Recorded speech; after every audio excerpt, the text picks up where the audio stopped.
Hello again, YouTube, and welcome back to Emergency Podcast. I'm Ian Bailey. And I'm Nigel Goodwin.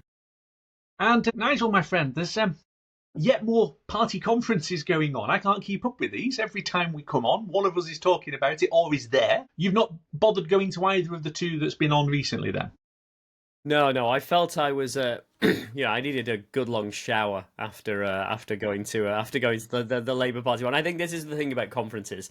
They're, they are very much. I mean, look, it's an echo chamber, right? It's very much it's for members and and their lackeys and everything else. And look, they're really good fun. And if you're into politics, I would highly recommend going to a party conference at some point. You don't have to go to one of the big ones, although which ones will be the big ones in the future, who knows, because the world is changing.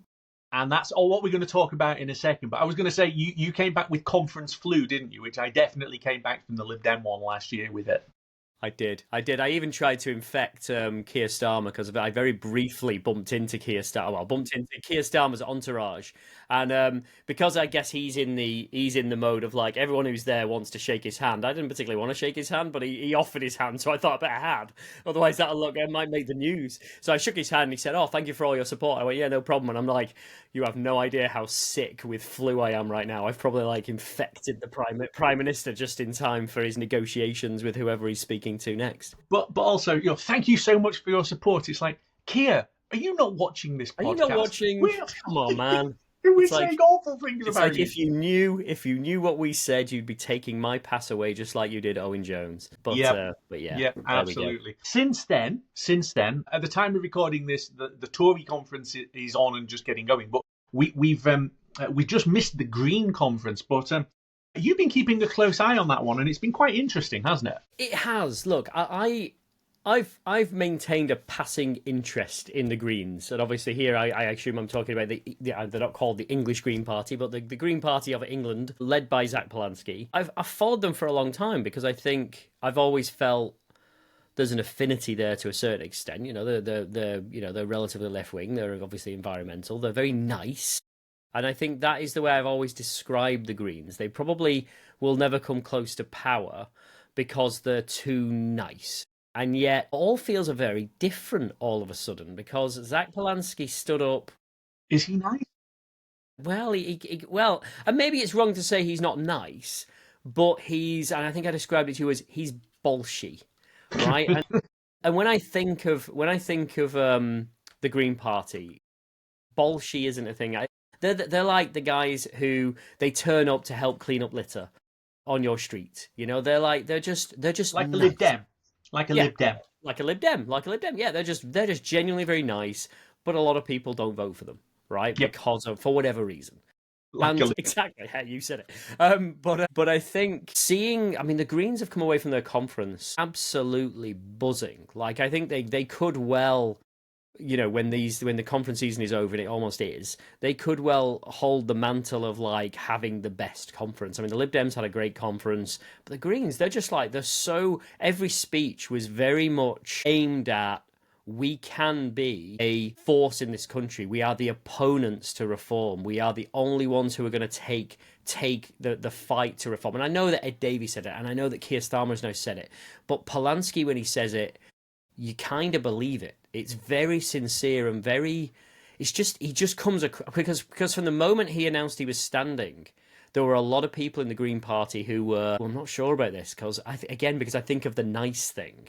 He's gonna shake things up, and he absolutely has. He really has. He's I think the way I'd describe it is he's obviously he's just been recently elected as leader, and he's come out of the blocks swinging for Keir Starmer and the Labour Party, which is bold. I mean, there is a real transition going on as we speak in British politics, and the election of Zach Polanski by a huge majority, if you remember. I mean, the members really went for him, and he's really going for this opportunity now, saying, "Hey, we can take the bolshy politics fight to the people in a way that a Labour Party in government cannot." Because I think there's always been a point for a while that Labour in office have become tame. Maybe is that the word to use? Statist, right? Exactly. Managerial. Whereas in opposition, they are a little bit edgier, right? But nothing like we're seeing from the Green Party at the moment. Yeah, and you think about what they've unveiled or what they've talked about at their conference. They've really focused heavily on things like the concept of rip off Britain. The idea that whether it's utilities or public services or the cost of living, Britain is now a rip-off nation and everyone's being unfairly treated. He talked about nationalising public utilities, taxing wealth, and doing it more as a let's tax assets rather than income. And I listen to it all and I'm like, you sound like a very progressive Labour Party that has forgotten all of these things. It's very Yeah, a lot of the impressive. things that Corbyn used to talk about when he was doing Labour. Yeah. And that man pulled in what? I mean, the first time around 41% of the vote. I mean, it's not we look, if we're in a world where reform can be, almost crowned as the de facto favourites for the next general election, then why not? Why can't the Greens do? And again, I don't think in the same way that reform's primary aim at the last election was about supplanting the Conservatives, right? It was about hurting the Conservatives. It wasn't so much about Labour. It was about hurting the Conservatives. Now it's about hurting Labour, of course, because now they sense an opportunity. The Greens, again, they're going after reform, but as you said, they're also going after Labour because they can see themselves setting up a tent on the Labour, front porch, NHS, public services, work paying, work paying enough Pay not just to decent pay the wage. bills. These are core Labour territories, right? Well, And were until they were dropped yeah, by Starmer and Reid. absolutely. And that's the danger now for the Labour Party is that they are now getting, in the same way that the Tories were squeezed by both Labour, by Labour, the Lib Dems, and Reform. The danger for Labour now is that they're going to get hurt from the right, from the Reform, not so much from the Tories, I don't think, but from Reform, and they're going to get hurt on the left from the Lib Dems and from the Green Party. It's a real perfect storm situation And right I now. think for the Greens, the opportunity for them, look, I mean, the Greens, as Corbyn fell out with the Labour Party, there was a group of people who left Labour and went into the Greens. So the Greens had already become a little bit more radical and left, and they've always been left, but with a green agenda. But with now the abrupt creation and immediate explosion of your party, right, the the Corbyn Sultana party, right, which went boom, there really is an opportunity now for the Greens to just come storming through and to say, look, we've been here longer and we know how to get people elected. And actually, they run councils. The Greens are actually serious. Whether they ran them very well can be debated, but they've actually got experience of getting things done. So yeah, I think that there's a real chance here for them to outflank Labour to the centre. And I do Yes. say the centre because a lot of the stuff they're saying isn't radical left. No. It's what Labour centre always used to say. Exactly, and I think the other part of that is, of course, they talked about climate. Of course, they talked about climate activism and everything else, and it being the greatest threat to civilization, and you'd expect that. But they really didn't talk about it as much as you would expect. And I think it's because they've recognised that the way in which you prepare for power, the way in which you actually appeal to people is not to be a single issue party. The way you appeal is by saying, "Hey, this climate crisis thing, absolutely, that is the most important thing to us, but we fix it by doing all this other stuff here." Looking at nationalizing utilities so that they can have a green agenda within kind of power generation and stuff like that. It's very, very smart and it's very well thought out. It's just very organized, which we're not necessarily seeing from certain other parties right now. And let's just be clear about this. When we say that it's smart, it's not necessarily costed or deliverable in that level of detail, and it doesn't need to be. They are both in opposition and relatively low down the pecking order. What they're trying to do at the moment is to gain attention and build support. And on that front, it's really smart. I am genuinely impressed by them. And look, I think there is a point here.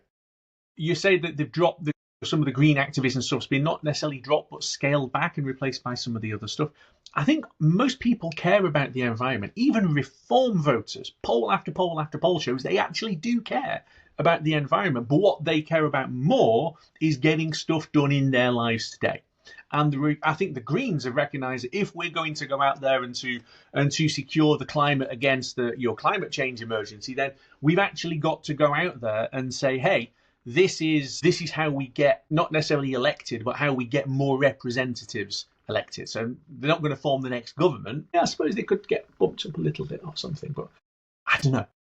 But again, that's the thing, we don't know right now. And what they've done is what I think has been one thing that's been, again, we talk about it being smart.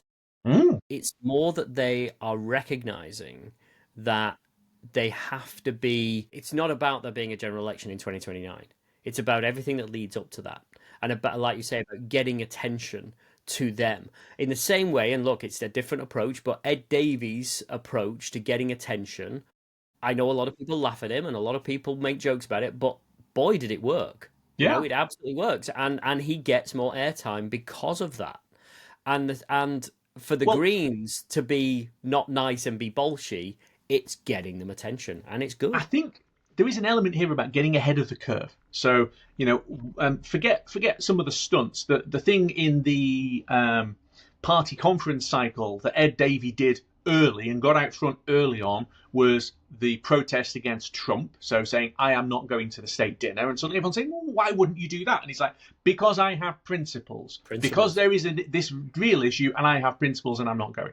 That got a lot of people talking. And then he's able to build off that to talk about the Trump, Putin, Farage axis, right? Which, again, everybody else now seems to be trying to follow in the wake of, because it's gone out there and done it. And it's the same with the Greens. If you can get ahead of the curve to say, look, you can't forget the climate, it's still important, but we've actually got to have an economy that's working as well.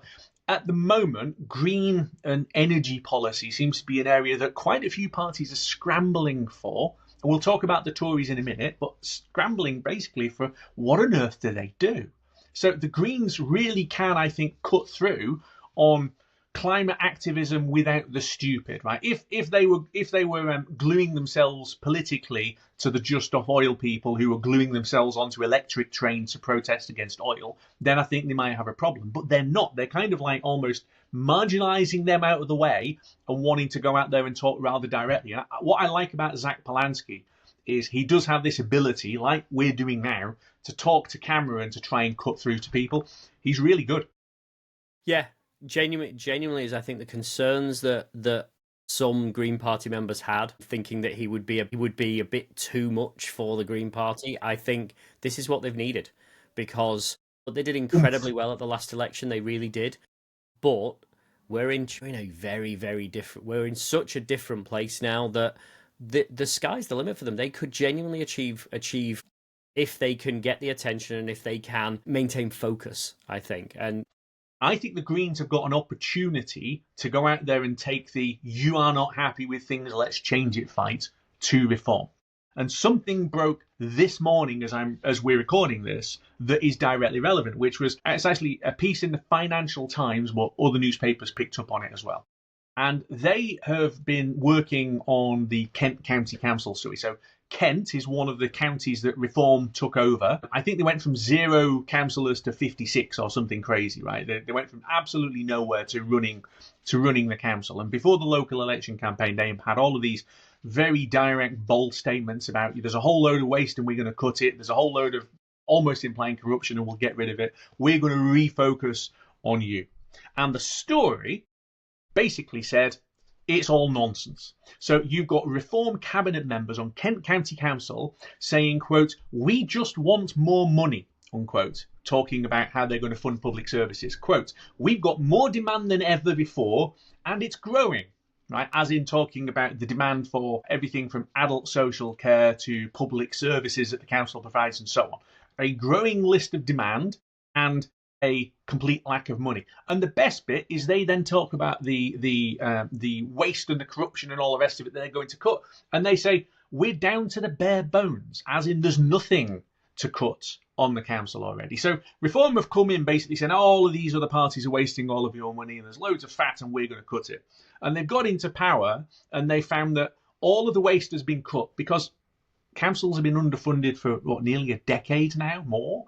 So all of the fat has been cut, all of the efficiencies have been made. But the reality is, central government of whatever party continues to underfund local government, and they're all getting into more and more and more unmanageable debt. And suddenly Reform are going, oh, we hadn't realised any of that. Oh, we can't fix anything. Well, that's the kind of thing where, with respect to it, people aren't going to keep voting for them if nothing is going to change. Because the Reform vote, if you listen to voters and look at them, is I am fed up with the status quo, I'm as mad as hell, and I'm not going to take it anymore.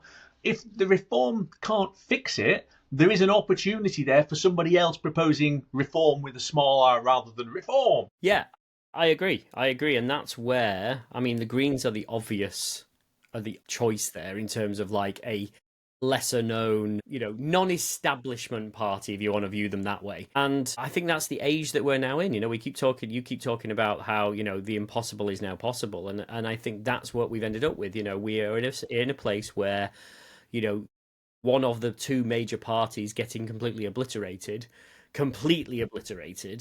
is completely within the realms of possibility, which we did not consider before. And it's because people are angry. People want change.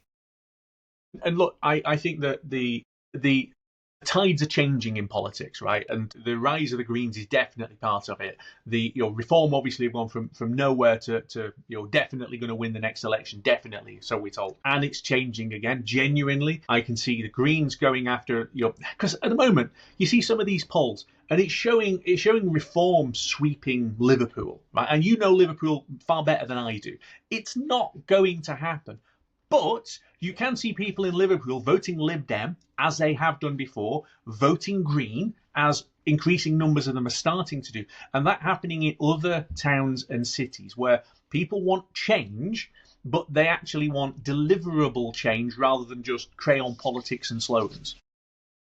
Yeah, exactly. Look, and we've both been amused but also slightly petrified by the way that things have gone over the last certainly over the last 12 months and probably for even longer. But I do think it's always important to really caveat something here around Reform's success, right? And this is one of the reasons why I get very frustrated about the amount of coverage they get.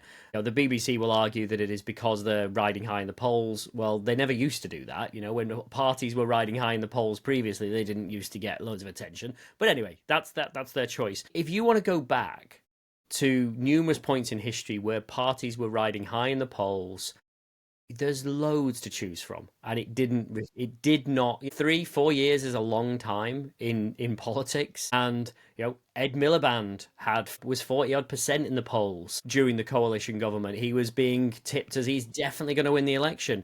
The SDP in the early 90s were telling their supporters to go back to their constituencies and prepare for government because Thatcher had nosedived and the SDP were looking like the obvious new kids on the block that were going to make things happen because Labour were also struggling. It happened.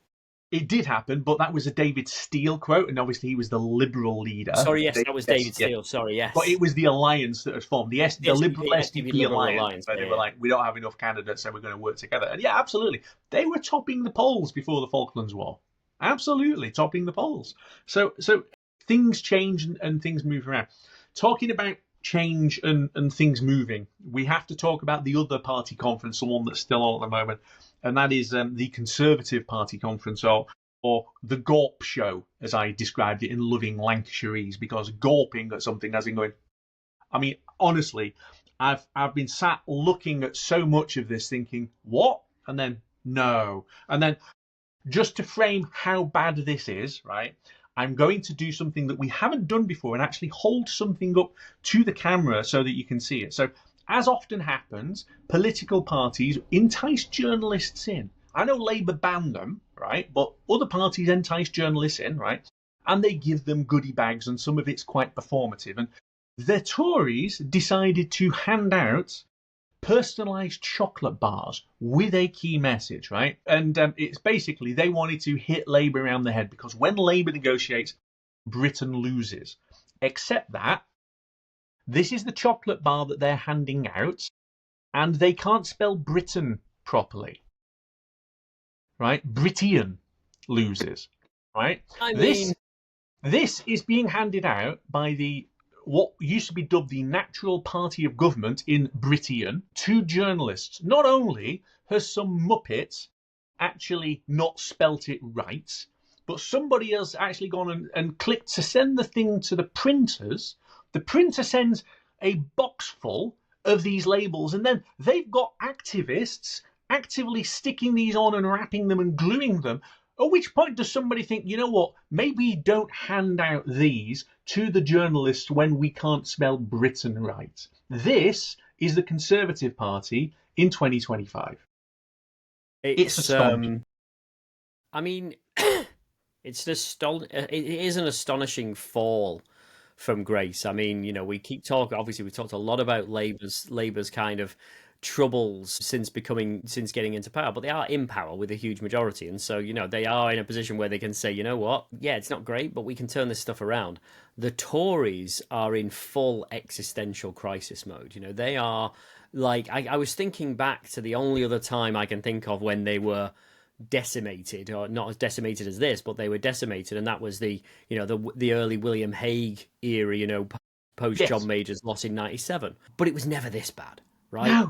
William Hague, for all the jokes about William Hague and everything else, it's like he was a parliamentarian. He knew what he was doing. He didn't know how to handle the Tories because the Tories were a basket case at that point. But and again, the Tories needed to go through a period of reflection and find the right leader over time, which they ultimately did for them. This now just feels like the end game. It just feels like a long and slow, increasingly Well, quicker I was going to decline. say it's increasingly quicker. It's not slow. They've kind of gone splat, right? The way I describe it is right. A fly on a windscreen. You're driving down the motorway in the summer, and you get one of those big fat bugs that goes splat against the windscreen, right? And you can still see it. It's gone.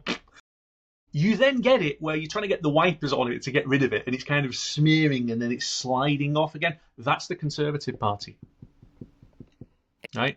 Yeah, yeah. They become a smear on the windscreen of British politics, where everybody's kind of going, let's get rid of that, rather than actually trying to listen to. I mean, let's listen to what the fly on the windscreen is actually saying going into this conference, right? So they're saying they discovered these absolutely horrendous things in Britain, and we have to scrap these things. And under my leadership, says Kemi Badenoch, we are going to scrap these things and fix Britain. And one of them is they're going to overturn the European Convention on Human Rights, and they're going to scrap net zero, and they're going to cut public spending. And you think, well, you did all of these things in government, right? You can't turn around and say you've discovered these terrible policies at Labour. They're your policies. I mean, net zero was quite literally written by the Tories and imposed by the Tories and built up. The European Convention on Human Rights was written by Tories, right, and enshrined within everything within British law. Cut spending. The Tories increased spending to record levels in peacetime. And no, I'm not talking just about the aftermaths of COVID and all the rest of it, right? They've been doing this thing anyway, and now they're saying they're going to scrap these things because we've got to go out there and everyone's just laughing at them, right? You look on social media and people are saying, well, hang on a second, why didn't you do these things? Why have you suddenly discovered these things now that you're in opposition? Yeah, and I think there's a couple of points you made there. One in particular is around the Tories did all these things in the past, Conservatives did all these things in the past that they now want to get away from. And I think what's important there is it feeds back into that view I've got, which is that these are not Tories. This is not the Conservative Party. It's like it hasn't been the Conservative Party for a while. The people that are left in that Conservative Party are more akin to what was UKIP. In many ways, they are, because Boris purged the party of what you would call true Tories, true blue Tories. And so when they look at it and say we want to get out of this and we want to change this and we want to, they're looking at it and saying because that's what we stand for, because they're not. If you they would not be welcome in the Conservative Party of Margaret Thatcher or the Conservative Party of even like Heath or someone like that. They just Let's wouldn't. let's go all the way back, right, to Theresa May. So we're going back, we're going back decades, and oh no, it wasn't decades, was it? It's less Like than a less than decade, 10 right? years, yeah. Go back to Theresa May. So her former chief of staff, right, Lord Barwell, who was a Tory MP until 2015 when he lost his seat, he has written thread after thread over on X, literally tearing apart these new policies of Kemi Badenoch's, pointing out why not only will they not work, but how that they are basically incoherent and un-Tory, right? And you've still got some of the remaining Toryinists popping up and going, well, we're doing this now. But nobody's listening. There was a shot this morning of Shadow Chancellor Mel Stride in the hall giving his big speech about the economy. And there's nobody there. There's just rows of empty seats and a few people clustered at the front. And you think, hang on a second, is this literally the message that you've got? And they probably should have turned up, because he had all kinds of exciting things to say. He's talking about, you talk about unfunded spending promises. Here's are unfunded tax cuts, because he's talking about they're going to cut billions and billions and billions out of public spending, mostly for deficit reduction, but also for some of it for tax cuts, of course. And then you look at where they're going to cut the money, and they're going to cut it out of things like welfare payments, so sickness, disability, adult social care, housing benefit, all of the usual Tory suspects, right? And aid and things like that. But let's compare and contrast. We're the Tories, we're tough, we're going to cut money out of welfare, and then go back to the reform councillors who took over Kent County Council saying there's a load of money we can cut, and then finding we're already down to bare bones. You can't cut this stuff, right? And where people have tried to cut this stuff, they find it costs them more, because suddenly you are literally putting the poor, the sick, and frankly the helpless into penury, right? You are cutting it to the point where they are destitute and they have to throw themselves onto the councils for emergency funding, and the councils are, as the reform guys put it, down to bare bones. It's utter gibberish. People really did need to turn up to his speech and listen to it so they could laugh. And look, and while the two of us are obviously very happy to see the decline of the Conservative Party, I think I'm not like I'm this. actually not.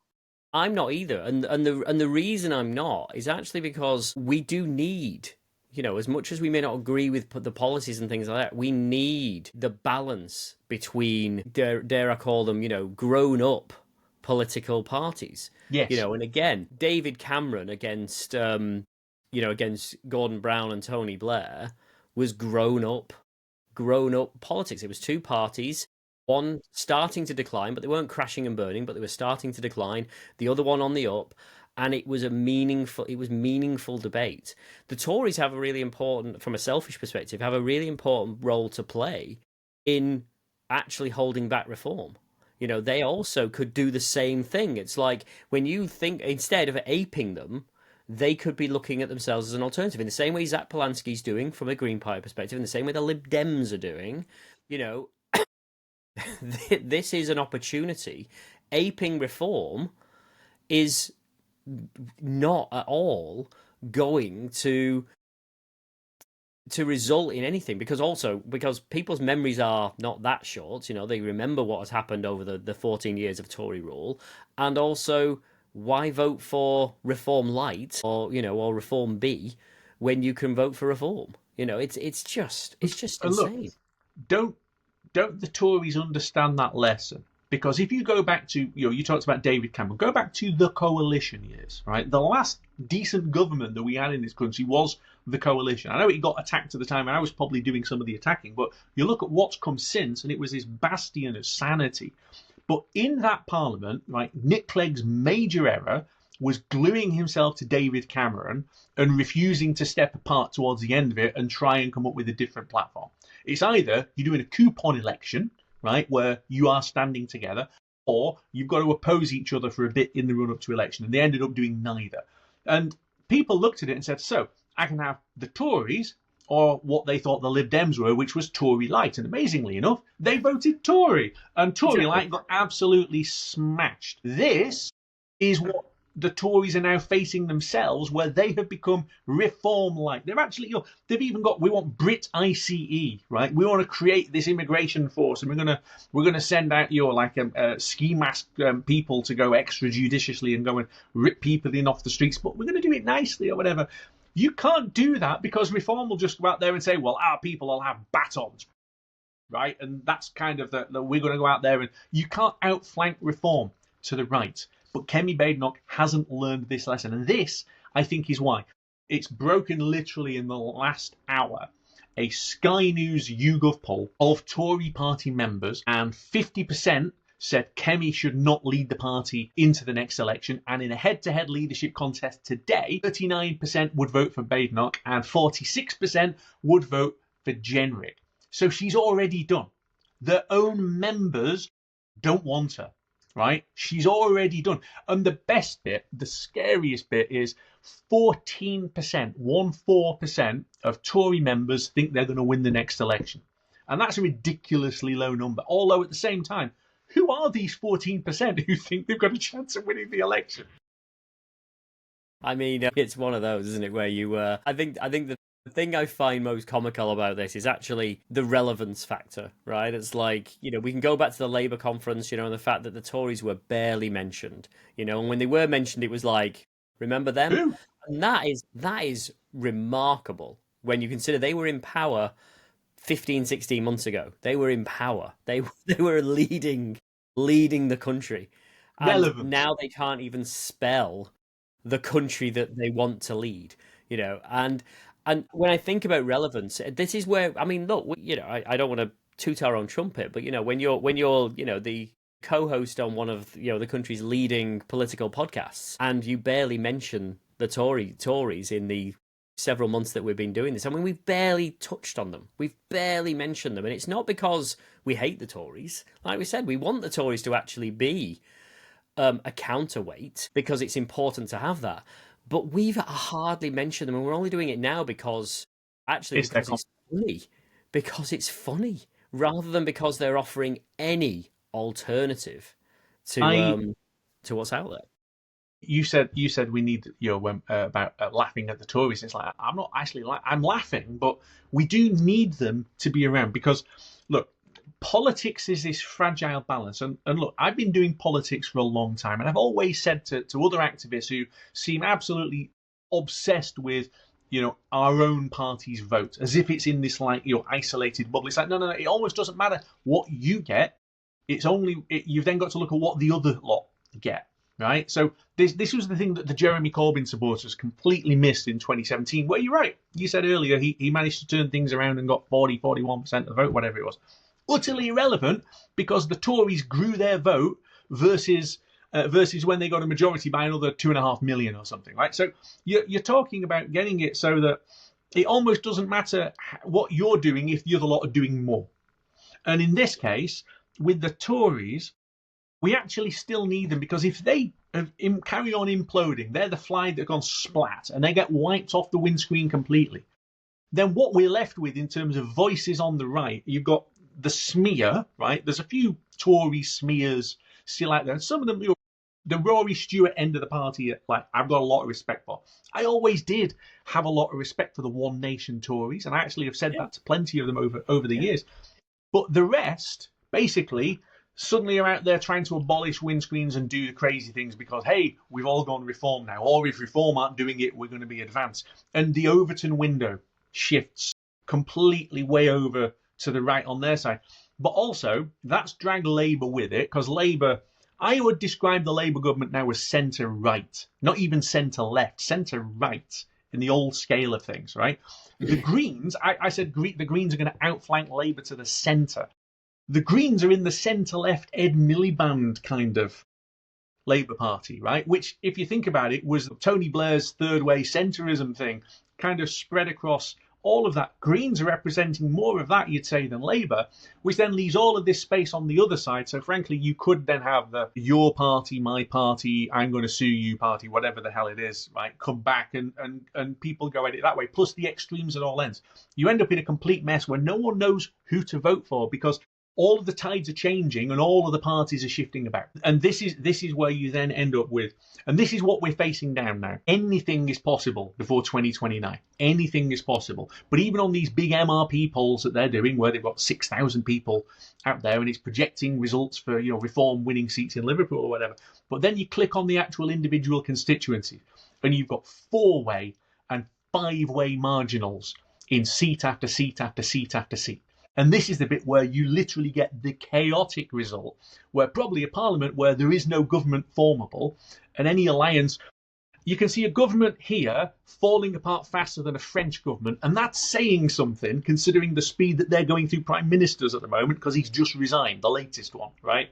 He's beaten Liz Truss. He's gone faster than Liz Truss, if you realise that was possible. But this is the chaos that we're heading into. And the Tories used to be the rock in the middle that the waves would crash against and then be dissipated. And it's not there anymore, and it's just going. Yeah. I think that's a really good analogy, that idea that it's like the Tories. I mean, you talked about them as the natural party of government. Those were their words, right? 70 of the last 100 years have been led by a conservative prime minister. 70% of the last century. That is how important the Tories are. Whether I agree with them or agree with their policies is irrelevant. They are an important bellwether in the country. Just a quick aside on the French prime minister thing. It's like, as much as again, it's quite comical. I have gained a bit of respect there, because at least it's a leader taking ownership and resigning because he wasn't able to get his budget passed. If only leaders on the other side of the Atlantic could recognise the same, the same thing. We haven't even talked about anything America for ages, because there's so much going on here. But America has turned. I mean, I've described the Tory conference as the Gorp show, as in the America one. Oh my God! Like we need to do America maybe on the next one if there's a chance, because that almost is like you peer through your fingers thinking, is it getting any better? And it's getting worse. Yeah, and that's another good example. Look, we won't talk about it now. But I'll just touch on the fact that that's also about the importance of having, because it is a two-party system over there, having those two parties being well led, well funded, well thought out. And right now, neither of them are. The Democrats are just blaming everyone else for their failures, and the Republicans are in the cult, right? They're just in a cult right now, and that is a problem for any country in a democracy. But I think, just to kind of bring it back to the Tories and to the changing times that we live in right now, I'm glad you said that about Labour and the fact that they are representing centre right. The words were on the tip of my tongue as well, in terms of that was how I was seeing them as well. The Tories existing as centre right is critical, because in some ways I think Labour have occupied that space because no one else is there, and they probably are thinking this is an opportunity, or that maybe they're not even thinking that much, but they recognise that being in the centre is important, and it doesn't matter if they're centre left or centre right. I mean, it does to me, but to them they're like, well, hey, look, they will be paying attention to the fact that the Lib Dems are doing well right now, that the Greens are doing well, and maybe they're thinking that's a bit crowded over there. Let's occupy the space that's been vacated by the Tories. But as we said, continuity Rishi Sunak isn't what we need at the moment, because he's a man who never won a general election. It's like, and led them to their biggest defeat in history. So it's very, whether or not he was a decent parliamentarian or not, it's like he just was there at the wrong time. But no, I do think I think the most important message I can bring out of this conference season is that it is silly season, and that things will start to level out a little bit. Parties get their bounce. I'm not entirely sure the Tories are going to get a bounce, but we'll see. And we're a long way from a general election. And there's a lot of miles to go. I went into the conference season probably feeling incredibly low around the rise of reform. I'm feeling a little bit better at the moment, because I can also see it's not so much about Labour doing incredible work. It's more about what you talk about, carrying the Ming vase. I do not necessarily think that Reform and Nigel Farage can carry that vase over the line for 4 years. It's an incredibly difficult thing to do. And we're not only seeing, as few of us have been saying, that you start seeing them in actual office doing stuff, and they'll make a terrible mess, and we're seeing that now at council level. But also the Ming vase is, I'm perfectly trustworthy. How many investigations are now going on into various people within Reform? Exactly. There's a way to go, but in order to defeat Reform, there has to be grown-up politicians and grown-up politics. And I think we're seeing it from the Lib Dems if they can get airtime.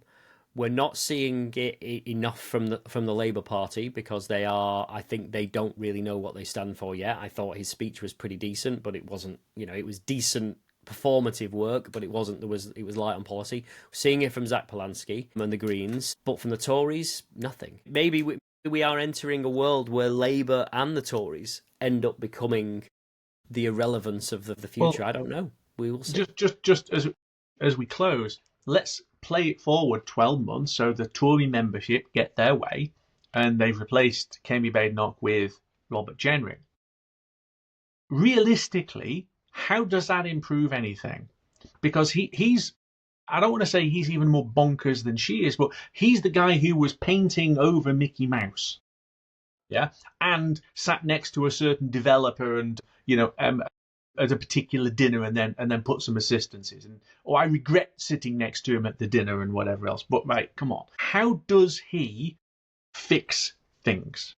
Because the one thing that conference season has highlighted is everybody, I think, gets that the country is broken. There's some blame going on as to where it's been blamed, and the Tories are desperately trying to say it wasn't us, Gov, even though everyone knows that it was. Now, unless someone's actually got some practical ideas to do something, then who knows where we get to. Again, it's back to grown-up politics and alternatives. Right, and we had this whole debate around Keir Starmer and the risk to his leadership and stuff like that, and there was names being bandied around. Replacing Keir Starmer isn't about replacing him with a Wes Streeting, because that doesn't change anything. It's just moving people in seats. He's not that dissimilar from Keir Starmer, and it's the same, like you say, with Jenrick. They need to find people who offer true alternatives to what has not worked up to this point. All right, let's given that we are going to be doing this in a year's time, let's actually then put the thing. I genuinely think that Badenoch is toast, and it does look like it's going to be Jenrick. So, okay, let's assume it's going to be Jenrick. For Labour, do you think that Starmer survives the May local elections and Welsh and Scottish elections, or is he gone as well? I think it's two things have to happen to bring him down, and I say this because he is just simply because of the size of the victory last year in terms of the number of seats. One is the local elections, which they will get obliterated in. So that's, I think, I was almost a given at this stage. But the second one is the economy. Is the economy stupid and all that? It's like, if the economy can show some signs, any signs of meaningful recovery, and it doesn't have to be, glorious recovery and everything else, but just something meaningful that they can cling on to and say, look, to quote another Thatcherism, the medicine's working, then I think he's able to continue. Yeah. But if the economy if we get to May next year, they lose loads of councils up and down the land, and the economy is still flatlined or even worse, then look, the people around him are going to be saying, and the people who would love his job are going to be saying, it's not working. And the only thing he's got left going from there is get rid of Rachel Reeves. But I think they're glued together. I genuinely do. I think they come as a package deal. And I don't think you can replace one without the other. Especially if he ends up where, as everyone seems to be suggesting, we're going to have a budget in November with a whole load of tax rises, but they don't spend any of their money on anything that people want, right? But a load of tax rises. If he then has to sack her and then row back on that, then I assume he's cranking open the spending taps, at which point the markets really are going to do a Liz Truss, right? So yeah, it's a again, troubled waters, turbulent tides. The tides are changing, however we want to put it. It's chaos out there. And on that note, with our bit of predictions as we've just had, I think we should probably stop before we drown. Sounds good. I'm gonna go and recover from my conference flu. Cool. Damn you, Labour. And we'll be back. Maybe we talk about the US next time. We shall see if we can bring ourselves to that exciting. I think we should promise to do that. Let's do a US show because there's plenty still to talk about over there, and I don't think that's going to get any better in the next few days either. Thanks everybody for watching and sticking with us right to the end. Like and subscribe if you haven't done so. The bell icon so you know when these drop. Share the videos with your friends. We are starting to gain visibility and traction, which is great. I know some of the reels that we clip from these get people involved as well. So if you're watching one of those, again, hit the subscribe and share. And we'll see you all back here very soon on. I know Emergency Podcast was one of those names where we're thinking, what do we call this? And it's perfect because it's a different emergency every blooming week. And we don't even know what it's going to be. We don't even know what the emergency is going to be, which is why we may not talk US next, because you never know. Who knows what we'll be talking about in a few days' time. But yeah, absolutely. thank you but we'll always, see you then. All right, see you then. Bye.